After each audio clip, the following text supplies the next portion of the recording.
Ұртоқпақ ертегісі. Бұрынғы өткен заманда бір шал мен кемпір болыпты. Шал мен кемпір кедей болып, тұзақ құрып күнін көреді екен. Бір күні шал тұзағын келіп қараса, бір қаз түсіп қалыпты. Шал қазды тұзақтан босатып алып, бауыздайын десе, қаз шалға айтыпты: «Сен мені босат, менен не сұрайсың? Соны 1 жылдан кейін ал», дейді.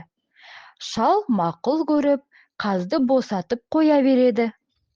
Үйіне келіп, жанағын айтса, кемпірі шалға ұрсады. Шал: «Ой, сен түк білмейсің», деп сөзін тыңдамай жүре береді.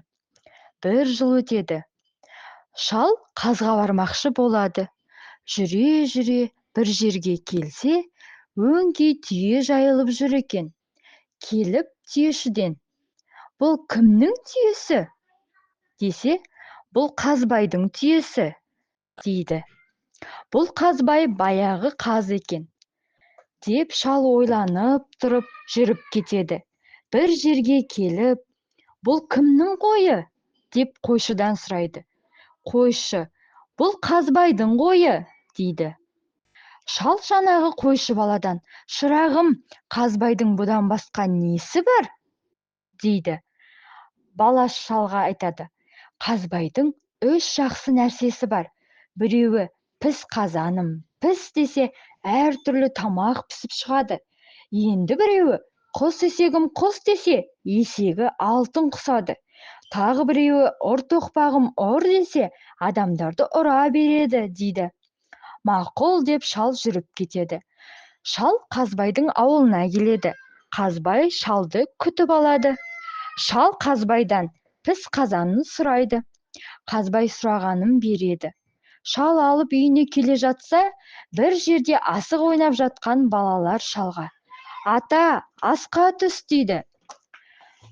Шал асқа түседі.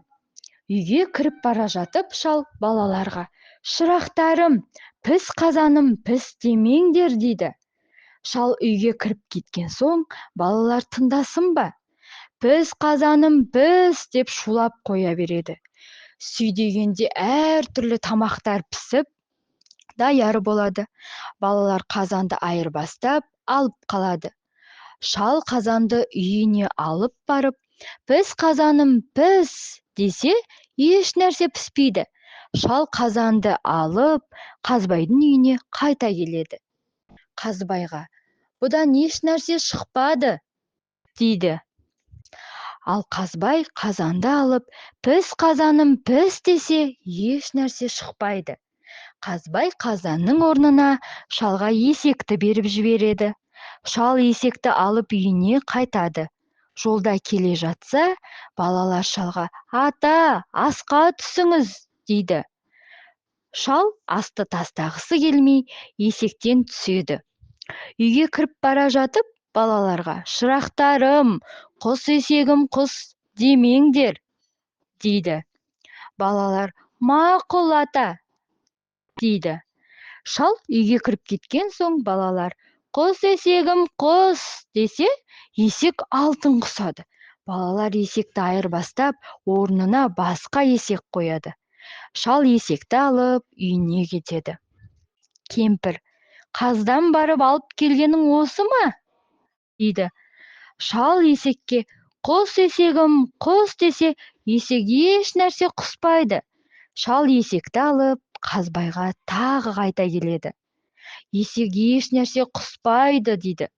Қазбай есекті алып, «Құс есегім, құс» десе, еш нәрсе құспайды. Шалға Қазбай ұртоқпағын береді. Шал ұртоқпақты алып келе жатса, баяғы жерде тағы да балалар жүр екен. Балалар шалға: «Ата, асқа түс», дейді. Шал үйге кіріп бара жатып, «Шырақтарым, ұртоқпағым, ұр демеңдер», дейді. Шал үйге кіріп кеткен соң, дәнденген балалар: «Ұртоқпағым, ұр», дейді. Тоқпақ балалардың әрқайсысына кеп ұрады. Ұрып жүр, Балалар тоқпаққа жалынады. Ойбай, біз қазаныңды, құс есегіңді берейік, дейді. Шал келе жатып естіп қояды. Шал келіп, біз қазанды, құс есекті бересіңдер ме? Дейді. Балалар, мақұл, әкеліп береміз, дейді. Шал ұртоқпақты қойғызады. Балалар піс қазанды, құс есекті әкеліп береді. Шал піс қазанды, құс есекті, ұртоқпақты алып үйіне келеді. Сөйтіп шал мұратына жетеді.